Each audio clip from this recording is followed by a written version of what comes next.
नमस्कार सर्वांना. सर्वप्रथम श्री स्वामी समर्थ.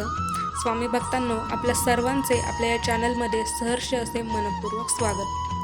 तर स्वामी भक्तांनो, बऱ्याच स्वामी भक्तांचा हा प्रश्न असतो की त्यांच्या घरात पूजेचा जो दिवा असतो किंवा स्वामींपुढे जो दिवा लावलेला असतो त्या दिव्यामध्ये त्यांना अनेक प्रकारचे आकार हे पाहायला मिळतात. तेव्हा बऱ्याच स्वामी भक्तांचा हा प्रश्न असतो की पूजेच्या दिव्यामध्ये किंवा स्वामींपुढे जो दिवा लावला जातो त्या दिव्यामध्ये असे आकार तयार होणे हा कुठल्या स्वामींचा संकेत असू शकतो का, किंवा हे शुभ आहे की अशुभ आहे, किंवा स्वामींना आपल्याला काही संकेत द्यायचे आहेत का, हे प्रश्न बऱ्याच स्वामी भक्तांना हे पडत असतात.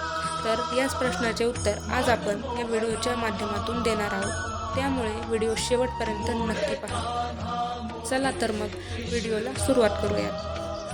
स्वामी भक्तांनो, जेव्हा आपण महाराजांची कोणतीही सेवा ही मनोभावे मनापासून दृढ श्रद्धा आणि विश्वासाने करतो तेव्हा आपली ही सेवा महाराजांपर्यंत पोहोचते. आणि जेव्हा आपली सेवा महाराजांपर्यंत पोहोचते तेव्हा महाराज आपल्याला काही ना काही संकेत देत असतात. आणि त्यातलाच एक संकेत म्हणजे पूजेच्या दिव्यामध्ये किंवा स्वामींपुढे जो दिवा लावलेला असतो त्या दिव्यामध्ये असे आकार तयार होणे.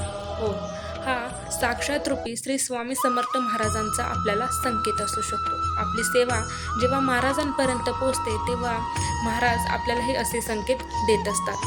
त्याचबरोबर दुसरा प्रश्न की हे शुभ आहे की अशुभ आहे. तर साक्षात रूपी आपली सेवा महाराजांपर्यंत पोहोचली आहे आणि जेव्हा आपली सेवा महाराजांपर्यंत पोहोचली आणि महाराज जेव्हा प्रसन्न होतात तेव्हा महाराज आपल्याला हे असे संकेत देत असतात.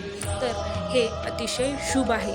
स्वामी समर्थ महाराजांची कृपादृष्टी तुमच्यावरती व्हायला सुरुवात झालेली आहे, हा तो संकेत आहे. त्यामुळे हे शुभ आहे, अतिशय शुभ आहे. तर स्वामी भक्तांनो, तुम्हाला तुमच्या या प्रश्नाचे उत्तर आजच्या व्हिडिओत नक्कीच मिळून गेलेले असेल की हा साक्षात रूपी श्री स्वामी समर्थ महाराजांचा आपली सेवा त्यांच्यापर्यंत पोहोचल्याचा संकेत आहे आणि तो साक्षात रूपी महाराजांनी आपल्याला दिलेला आहे आणि हे अतिशय शुभ आहे. स्वामी महाराजांची कृपादृष्टी ही तुमच्यावरती व्हायला सुरुवात झालेली आहे. त्यामुळे तुमची सेवा आणखी वाढवा, सेवा करा आणि सेवेकरी व्हा. तर आजच्या व्हिडिओमध्ये इतकंच. हा व्हिडिओ तुम्हाला आवडला असेल तर नक्कीच कमेंटमध्ये श्री स्वामी समर्थ लिहायला विसरू नका. व्हिडिओ आवडला असेल तर व्हिडिओ शेअर करायला अजिबात विसरू नका. तर तुमचे आणखीही काही प्रश्न असतील तर तुम्ही ते कमेंट बॉक्समध्ये मांडू शकता. आम्ही त्याचं उत्तर देण्याचा प्रयत्न नक्की करू. तर आजचा व्हिडिओ तुम्हाला कसा वाटला ते नक्कीच सांगा. त्याचबरोबर पुन्हा एकदा श्री स्वामी समर्थ. जय जय स्वामी समर्थ.